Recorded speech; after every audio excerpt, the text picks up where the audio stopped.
Friends, మీ అందరికీ శుభవార్త. Railway department నుంచి ఇంతవరకు ఎప్పుడు విడుదల కానీ ఒక మంచి నోటిఫికేషన్ విడుదల కావడం జరిగింది. సో మనకు రైల్వేలో ఉద్యోగాలంటే మనకు ఆర్ఆర్బి ఎగ్జామ్స్ పెట్టి కండక్ట్ చేసి ఒక భారీ ప్రక్రియ అనమాట అది. కానీ అలా ఏం లేకుండా 10 ఉద్యోగాలని భర్తీ చేస్తున్నారు పర్మనెంట్ బేసిస్లో. ఇవన్నీ కూడా గ్రూప్ సి మరియు గ్రూప్ డి ఉద్యోగాలండి. సో మనకు శాలరీస్ అనేవి ఇక్కడ మీరు చూడొచ్చు, 20,200 రూపాయలు బేసిక్ పే అనమాట. అంటే 40,000 అయితే మనము చేరగానే తీసుకోవచ్చండి. గ్రూప్ సి మరియు గ్రూప్ డి ఉద్యోగాలండి. ఇక్కడ చూడండి, మనకు ఆంధ్ర డివిజన్లో మనకు ఎన్ని పోస్టులు ఉన్నాయి? 2 పోస్టులు ఉన్నాయి. హెడ్ క్వార్టర్స్లో 2 పోస్టులు ఉన్నాయి. అలాగే చక్రధర్పూర్ డివిజన్లో 2 పోస్టులు ఉన్నాయి. ఖరగ్పూర్ డివిజన్లో 2, అలాగే రాంచీ డివిజన్లో 2. మొత్తంగా ఇక్కడ 10 పోస్టులను అయితే మీకు భర్తీ చేస్తున్నారు. ఇవన్నీ కూడా ఎక్స్పీరియన్స్ లేకుండా మనల్ని తీసుకుంటున్నారనమాట. సో పర్మనెంట్ రైల్వే ఉద్యోగం సంపాదించాలి గ్రూప్ సి మరియు గ్రూప్ డి అంటే ఇంతకంటే మంచి అవకాశం మీకు మళ్ళీ రాదనమాట. మీకు క్లియర్గా అయితే ఎక్స్ప్లెయిన్ చేస్తాను ఇక్కడ నేను. సో వయసు ఎంత ఉండాలి చూడండి. ఇక్కడ ఈ ఉద్యోగాలకు అప్లై చేసుకోవాలి అంటే సో మనకు ఏదైతే మనము ఇక్కడ చూడండి 18 సంవత్సరాలు మినిమం అయితే అయి ఉండాలండి. ఏ ఉద్యోగాలకు గ్రేడ్ పే 1900తో మనకు స్టార్ట్ అయ్యే ఉద్యోగాలకు అనమాట. 18 to 30 years జనరల్ కేటగిరీ వాళ్ళు. ఇక ఎవరైతే గ్రూప్ డి సంబంధించిన ఉద్యోగాలు అప్లై చేస్తారో వాళ్ళకు ఇక్కడ చూసినట్లయితే 18 to 33 years వరకు కూడా వయసు ఇచ్చారు జనరల్ కేటగిరీకి. అంటే ఎటువంటి రిజర్వేషన్ లేకుండా నార్మల్గా జనరల్ కేటగిరీ కింద అప్లై చేస్తారు కదా. 18 to 30 కొన్ని ఉద్యోగాలకు, 18 to 33 కొన్ని ఉద్యోగాలకు. ఇక ఓబీసీ వాళ్ళకు 3 ఏళ్ళు, ఎస్సీ ఎస్టీలకు 5 ఏళ్ళు రిలాక్సేషన్స్ అయితే మనకి ఇవ్వడం జరిగిందనమాట. సో క్లియర్గా ఈ వీడియోలో మనం తెలుసుకుందాము. సో ఎడ్యుకేషన్ క్వాలిఫికేషన్ ఏంది, తర్వాత దీని యొక్క సెలక్షన్ ప్రొసీజర్ ఎలా ఉంటుంది, పోస్టింగ్స్ ఎక్కడ ఉంటాయి, సిలబస్ ఏంటి, సో ఎలా అప్లై చేసుకోవాలి, ఇవన్నీ కూడా క్లియర్గా వీడియోలో తెలుసుకుందామండి. సో ఎవరైతే సీరియస్గా జాబ్స్ కోసం ట్రై చేస్తూ ఉంటారో వాళ్ళకు మంచి అవకాశం ఇది. తప్పకుండా వీడియో చూడండి, తప్పకుండా 10 మందికి ఖచ్చితంగా షేర్ చేయండి. వీడియో మొత్తం చూసిన తర్వాత మీకు నచ్చితే తప్పకుండా లైక్ చేయండి. ఫ్రెండ్స్, స్టార్టింగ్ నుంచి తెలుసుకుందాం మనం ఈ నోటిఫికేషన్ గురించి. ఇక్కడ మీరు చూసినట్లయితే మనకు సౌత్ ఈస్టర్న్ రైల్వే నుంచి అధికారికంగా ఈ నోటిఫికేషన్ విడుదల కావడం జరిగింది. ఎప్పుడు విడుదలైంది, ఎప్పటి నుంచి మనం అప్లై చేసుకోవచ్చు వీటికి అంటే మనకి ఇక్కడ నవంబర్ 24 నుంచి మనము ఆన్లైన్లో ఈ ఉద్యోగాలకు అప్లై చేసుకోవడానికి అవకాశం ఇచ్చారు. ఇంకా మనకు ఎప్పటికీ లాస్ట్ డేట్ అంటే సో మనకు డిసెంబర్ 26 అండి. చాలా తక్కువ టైం ఉంది. 2-3 రోజుల్లో ఈ యొక్క అవకాశాన్ని మీరు కోల్పోతారు. ఇంతవరకు ఏ ఛానల్లో కూడా మీకు ఎక్స్ప్లెయిన్ చేయలేదండి. మన ఛానలే మొదటిసారిగా మీకు ఎక్స్ప్లెయిన్ చేస్తూ ఉంది. మన ఛానల్ రెగ్యులర్గా ఫాలో అవుతే మీరు ఏ జాబ్ అప్డేట్ని కూడా మిస్ అవ్వకుండా ఉంటారు. ఇంకా చూడండి, 26 అంటే ఎన్ని రోజులు ఉంది? ఈరోజు 23. ఓకే, సో ఈ రోజుతో కలుపుకుంటే 23, 24, 25, 26 4 రోజులు మాత్రమే టైం ఉందండి. సో మనకు అఫీషియల్గా కేంద్ర ప్రభుత్వం నుంచి రైల్వే డిపార్ట్మెంట్ నుంచి ఈ నోటిఫికేషన్ రావడం జరిగిందండి. సో అయితే ఫ్రెండ్స్, ఈ ఉద్యోగాలు చూడండి, మనకు ఎవరు అప్లై చేసుకోవచ్చు జాగ్రత్తగా వినండి. Recruitment against scouts and guides quota. Okay, so మొదటిసారిగా మనకు చాలా రేర్గా వస్తూ ఉంటుందన్నమాట.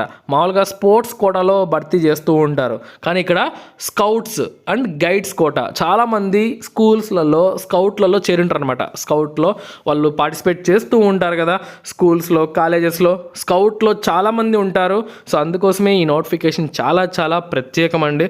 సో మీరు కానీ స్కౌట్స్లో ఉన్నట్టయితే ఆ యొక్క స్కౌట్ దాంట్లో ఆ యొక్క ఈవెంట్స్లో మీరు పార్టిసిపేట్ చేస్తున్నట్లయితే యాక్టివ్గా మీకు ఇది బంపర్ అవకాశం రైల్వేలో జాబ్ కొట్టడానికి అనమాట.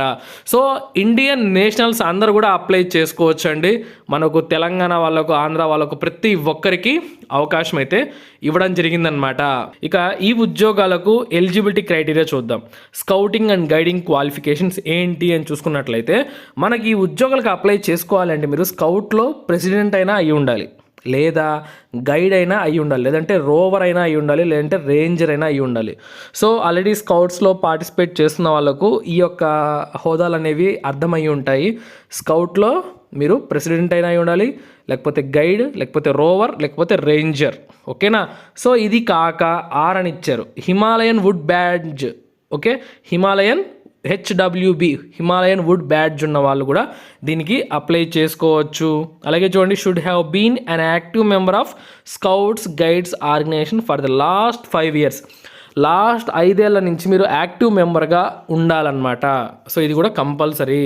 ఓకే, సో అనెక్సర్ 2లో మీకు సర్టిఫికేట్ ఆఫ్ యాక్టివ్నెస్ అంటే మీరు ఉన్నారా లేదా అని ఒక సర్టిఫికేట్ వాళ్ళకు ప్రొడ్యూస్ చేయాలి. అలాగే should enclose the details of events attend as per annexure ఇక్కడ మనకు ఇచ్చారనమాట 6th. ఓకే, సో ఏదైతే డీటెయిల్స్ ఈవెంట్స్ ఏమేమి మీరు పార్టిసిపేట్ చేశారని దానికి సంబంధించిన అవి కూడా అదేంటి సబ్మిట్ చేయవలసి ఉంటుంది.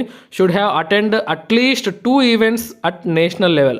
సో నేషనల్ లెవెల్లో కనీసం ఒక 2 ఈవెంట్స్ అన్న మీరు పాల్గొని ఉండాలి, లేదా ఆల్ ఇండియా రైల్వేస్ లెవెల్లో మీరు పాల్గొని ఉండాలి, లేకపోతే మరియు 2 ఈవెంట్స్ అట్ స్టేట్ లెవెల్లో మీరు పాస్ అయ్యి ఉండాలన్నమాట. ఓకే, పార్టిసిపేట్ చేసి ఉండాలండి. ఇక మినిమం ఎడ్యుకేషన్ క్వాలిఫికేషన్ అవి స్కౌట్ అండ్ గైడింగ్ క్వాలిఫికేషన్స్.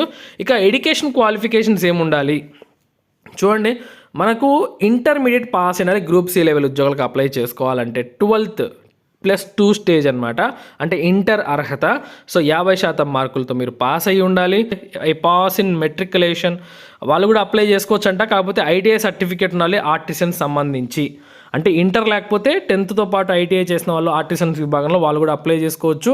ఇక మనకు గ్రేడ్ పే 1800 అంటే గ్రూప్ డి లెవెల్ ఉద్యోగాలు 10th పాస్ అయ్యి ఉండాలి. అలాగే మీకు అప్రెంటిస్షిప్ సర్టిఫికేట్ ఉండాలి ఎన్సీవీటీ సంబంధించి, లేదంటే ఐటీఐ సర్టిఫికేట్ ఉండాలండి ఇంజనీరింగ్ విభాగం సివిల్ ఇంజనీరింగ్ సంబంధించి కానీ, లేకపోతే మెకానికల్ కానీ, ఎలక్ట్రికల్ కానీ, ఎస్ఎన్టీ కానీ, క్యాటరింగ్ డిపార్ట్మెంట్ సంబంధించి మీకు ఐటీఐ అయి ఉండాలి అన్నమాట ఖచ్చితంగా.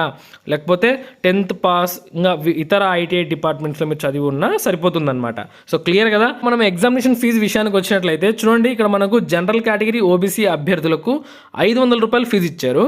ఇక ఎస్సీ ఎస్టీ అభ్యర్థులకు, ఉమెన్స్కి, మైనారిటీస్కి, ఎకనామికలీ బ్యాక్వర్డ్ క్లాసెస్కి, సో ఇలాంటి వాళ్ళందరికీ ఫిజికలీ హ్యాండిక్యాప్డ్స్కి 250 రూపాయలు అయితే ఫీజు ఇవ్వడం జరిగిందనమాట. ఈ ఫీజు అనేది మనము ఐపీఓ అంటే ఇండియన్ పోస్టల్ ఆర్డర్ ద్వారా అయినా తీయచ్చు, లేదంటే బ్యాంక్కి వెళ్ళి డ్రాఫ్ట్ రూపంలో తీయచ్చు. ఓకేనా, సో ఈ విధంగా 2 ఆప్షన్స్ ఇచ్చారు, ఐపీఓ కానీ డీడీ కానీ డ్రాఫ్ట్ కానీ తీయచ్చు అనమాట. ఇక మనం ఏ పేరుతో తీయాలి అంటే బ్యాంక్ డ్రాఫ్ట్ కానీ ఐపీఓ కానీ మీరు ఖచ్చితంగా ఈ ఫేవర్లో తీయాలండి.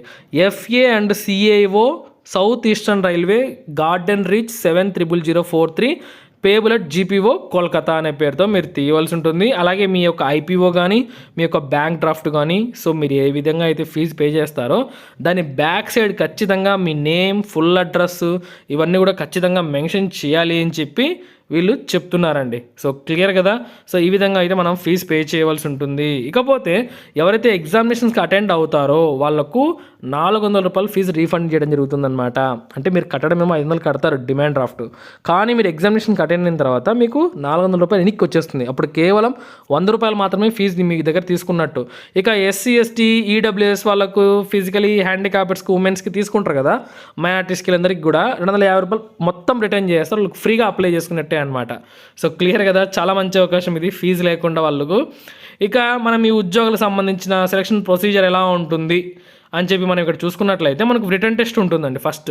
ఓకే, 60 మార్కులకు, అందులో 40 మార్కులు నార్మల్గా ఆబ్జెక్టివ్ టైప్ క్వశ్చన్స్ వస్తాయండి, లైక్ జనరల్ అర్థమెటిక్, రీజనింగ్ వీటిపైన వస్తాయన్నమాట. ఇక మిగతా 20 మార్కులకు చూడండి మనకు రిలేటింగ్ స్కౌట్స్ అండ్ గైడ్స్ సంబంధించినవి, సో దానికి సంబంధించిన జనరల్ క్వశ్చన్స్ వీటిపైన వస్తాయి. నెగిటివ్ మార్క్స్ కూడా ఉన్నాయి. ఇక మీకు సర్టిఫికేట్స్ మీరు ఏదైతే పార్టిసిపేట్ చేసి ఉంటారో స్కౌట్స్ అండ్ గైడ్స్ కోటాలో మీరు ఏమైనా ఈవెంట్స్ వెళ్ళింటారు కదా, సో అలాంటి వాటి బట్టి మీకు మార్క్స్ అయితే డివైడ్ చేయడం జరుగుతుందన్నమాట.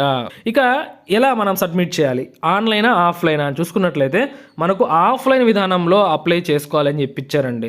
సో అప్లికేషన్ ఫామ్ లింక్ నేను ఇస్తాను, డౌన్లోడ్ చేసుకోండి. అక్కడి నుంచి మీ సర్టిఫికేట్స్ని కూడా అటాచ్ చేసి మీరు పోస్ట్ ద్వారా ఈ ఉద్యోగాలకు అప్లై చేయాలి. ఎక్కడికి అప్లై చేసుకోవాలి చూడండి.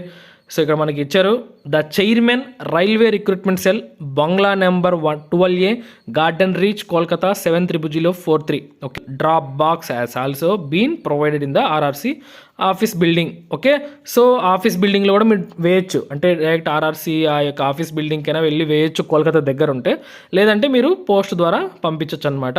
ఆ యొక్క ఎన్వలప్ పైన, అంటే మనం అప్లికేషన్ ఫామ్ సెండ్ చేస్తాం కదా, ఆ ఎన్వలప్ పైన ఇక్కడ రాయాలి, application against scouts and guides quota recruitment for the year 2023-24 in the grade pay 1900, 1800. So ఈ విధంగా మనకు క్లియర్గా ఇవ్వడం జరిగింది, ఎలా అప్లై చేసుకోవాలి ఏంటి అనేది. ఇదే మనకు అప్లికేషన్ ఫామ్. సో ఈ అప్లికేషన్ ఫామ్ ఫిల్ చేసి నేను చెప్పిన అడ్రస్కి అయితే మీరు పంపించేయాలి. సో క్లియర్ కదా. సో చాలా మంచి అవకాశం, సంవత్సరానికి ఒకసారి అలా వస్తుంటుంది ఈ నోటిఫికేషన్. సో ఎవరైతే స్కౌట్స్లో పార్టిసిపేట్ చేస్తూ ఉంటారో వాళ్ళకి ఇది గోల్డెన్ ఆపర్చునిటీ, ఎవరు మిస్ చేయొద్దు. ఓకే, సో మరొక మంచి జాబ్ ఆపర్చునిటీతో మళ్ళీ వీడియోలో కలుసుకుందాం. ఉంటాను friends, have a nice day.